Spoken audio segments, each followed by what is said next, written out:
چینی کی قیمت میں حالیہ رد و بدل سے 300 ارب روپے کمائے گئے۔ آڈیٹر جنرل کا پبلک اکاؤنٹس کمیٹی میں انکشاف۔ ثناء اللہ مسیخیل بولے چینی 1 روپے مہنگی ہونے سے 44 ارب روپے کمائے جاتے ہیں۔ کئی سال سے چوہے بلی کا کھیل جاری ہے، خدارا ہمیں معاف کر دیں۔ معین عامر پیرزادہ نے فساد کی جڑ شوگر ایڈوائزری بورڈ کو قرار دے دیا۔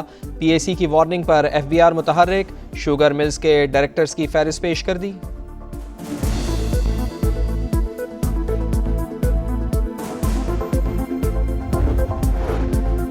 شوگر ڈیلرز کو چینی 165 روپے فی کلو نہ مل سکی۔ ڈیلرز اور شوگر مل مالکان کا تنازع طے نہ ہو سکا۔ لاہور میں آج بھی سپلائی معطل، دکانداروں نے چینی کی فروخت کو بریک لگا دی۔ کئی علاقوں میں قلت، جہاں چینی دستیاب وہاں دام بے لگام، 180 سے 190 روپے فی کلو تک فروخت۔ لاہور سمیت پنجاب بھر میں چینی مقررہ نرخوں پر فروخت نہ کرنے پر کریک ڈاؤن، 134 افراد گرفتار، 8 مقدمات درج۔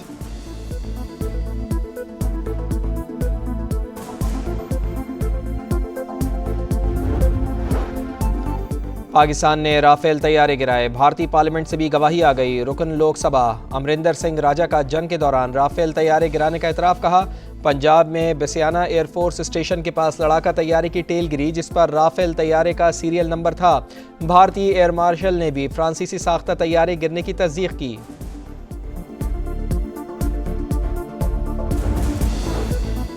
پاکستان عالمی میڈیا پر اپنا بیانیہ ثابت کرنے میں کامیاب، وزیر اطلاعات عطا اللہ تارڑ نے مؤثر انداز میں پاکستان کے دفاع میں موقف پیش کیا۔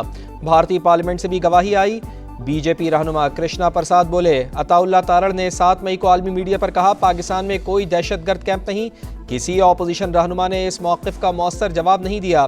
عطا اللہ تارڑ بولے پاکستانی موقف کی گونج اب تک بھارتی پارلیمنٹ میں گونج رہی ہے، ہماری یہی کامیابی بھارت کو کھٹک رہی ہے۔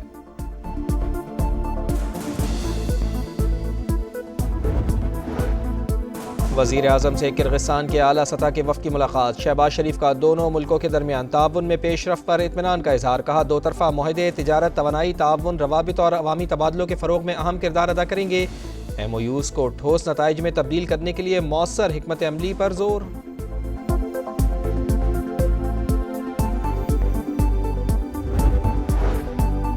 جس میں ہمت ہے سیاسی اور جمہوری طریقے سے حکومت گرا کر دکھائے۔ وزیر اعلیٰ خیبر پختونخوا علی امین گنڈاپور کا پھر چیلنج، کہا 5 اگست کو ملک بھر سے احتجاج کے لیے نکلیں گے، صوبے میں تاریخ کی سب سے بڑی ریلی نکالی جائے گی۔ شراب اور اسلحہ برآمدگی کیس میں وارنٹ گرفتاری منسوخ، شو کاز نوٹس بھی واپس۔ کل اسٹیٹ بینک کی مانیٹری پالیسی آ رہی ہے، اس کو سنگل ڈیجٹ میں ہونا چاہیے، اس کے علاوہ کاروبار نہیں چل سکتا۔ Patron in chief F P C C I S M Tanvir کا مطالبہ، کہا چاہتے ہیں ملک ترقی کرے اور $100 بلین کی ایکسپورٹس ہوں۔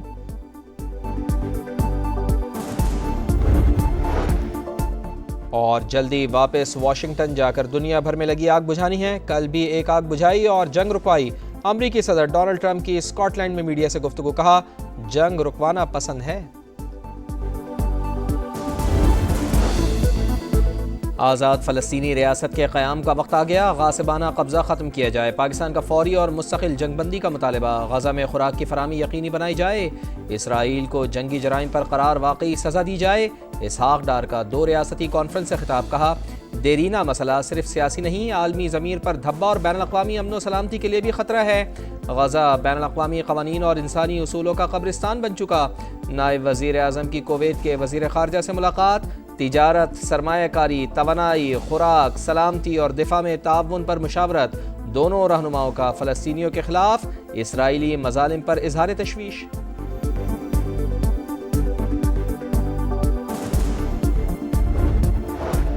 وزیر اعظم سے کرغزستان کے اعلیٰ سطح وفد کی ملاقات۔ شہباز شریف کا دونوں ملکوں کے درمیان تعاون میں پیش رفت پر اطمینان کا اظہار، کہا دو طرفہ معاہدے تجارت، توانائی، تعاون، روابط اور عوامی تبادلوں کے فروغ میں اہم کردار ادا کریں گے۔ ایم او یوز کو ٹھوس نتائج میں تبدیل کرنے کے لیے مؤثر حکمت عملی پر زور۔ بجلی صارفین کے لیے اچھی خبر، 3 ماہ کے لیے 1 روپے 75 پیسے فی یونٹ سستی ہونے کا امکان۔ نرخوں میں کمی کے لیے وفاقی حکومت نے نیپرا میں درخواست دائر کر دی۔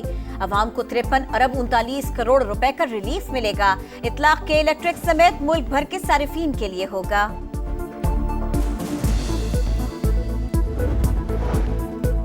چلاس بابوسر میں سیلاب کی تباہ کاریاں، سیلابی ریلے میں بہنے والے 7 سیاحوں کی 9 روز بھی تلاش، پاک فوج اور ریسکیو اہلکاروں کا سرچ آپریشن جاری۔ نیشنل ہائی وے اتھارٹی نے چلاس ناران ہائی وے کو ٹریفک کے لیے بحال کر دیا۔ وفاقی وزیر مواصلات کی ہدایت پر چیئرمین NHA کا مظفر آباد کا دورہ، لینڈ سلائیڈنگ کے خطرے سے دوچار، مقامات پر مشینری تیار، ٹریفک کی روانی کو یقینی بنانے کا عزم۔ گلگت بلتستان، خیبر پختونخوا، کشمیر اور پنجاب میں مزید موسلادھار بارشوں کی پیشگوئی، پنجاب کے دریاؤں اور ندی نالوں میں طغیانی کا الرٹ جاری۔ دریائے سندھ میں گڈو اور سکھر بیراج پر نچلے درجے کا سیلاب، لیا کے نشیبی علاقے زیر آب، ہزاروں ایکڑ پر فصلیں تباہ۔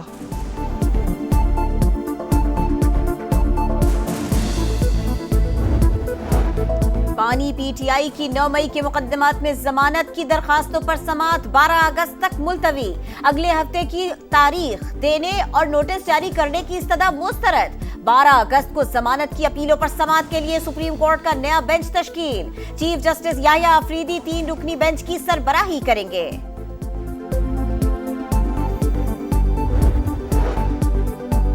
اساتذہ کی لائسنسنگ، نظام تعلیم میں انقلابی اقدام، ٹیچرز کی قابلیت اور جواب دہی اب یقینی بنائی جائے گی۔ وزیر اعلیٰ سندھ مراد علی شاہ کا تقریب سے خطاب، کہا بچوں کی بنیادی تعلیم کو بہتر کرنا ضروری ہے، آئندہ نسلوں کو جدید ٹیکنالوجی سے ہمکنار کرنا ہوگا۔ 619 اساتذہ کو ٹیچنگ لائسنس اور تقرری کی اسناد تقسیم۔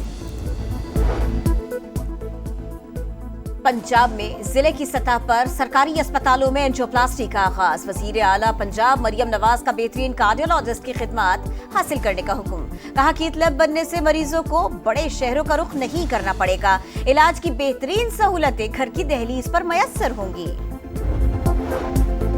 جماعت اسلامی کا لاہور سے اسلام آباد حق دو بلوچستان لانگ مارچ، منصورہ کے باہر پولیس کی بھاری نفری تعینات، تمام دروازوں کی ناکہ بندی، جماعت اسلامی اور صوبائی وزراء کے مذاکرات جاری۔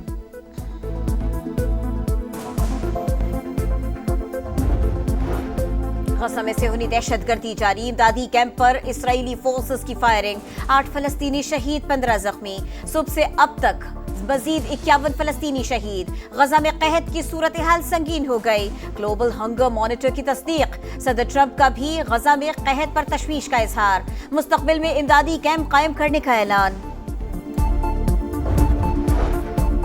چینی دارالحکومت بیجنگ میں پورے سال کی بارش ایک ہی دن میں برس گئی، 543 ملی میٹر بارش ریکارڈ، مختلف واقعات میں 30 افراد ہلاک، ندی نالوں میں طغیانی، سیلابی پانی گھروں میں داخل، امدادی کارروائیاں جاری، ہلاکتوں میں اضافے کا خدشہ۔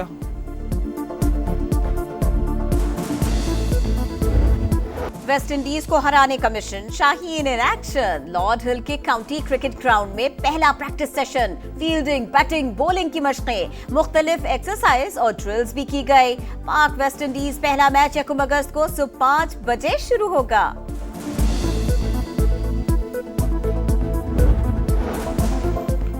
انڈر 19 ورلڈ والی بال چیمپئن شپ میں پاکستان کو پہلی شکست، آخری گروپ میچ میں ارجنٹینا نے پاکستان کو سخت مقابلے کے بعد 3-2 سے ہرا دیا۔ قومی ٹیم پہلے ہی ناک آؤٹ مرحلے کے لیے کوالیفائی کر چکی، گروپ مرحلے میں پاکستان نے 5 میں سے 4 میچز جیتے۔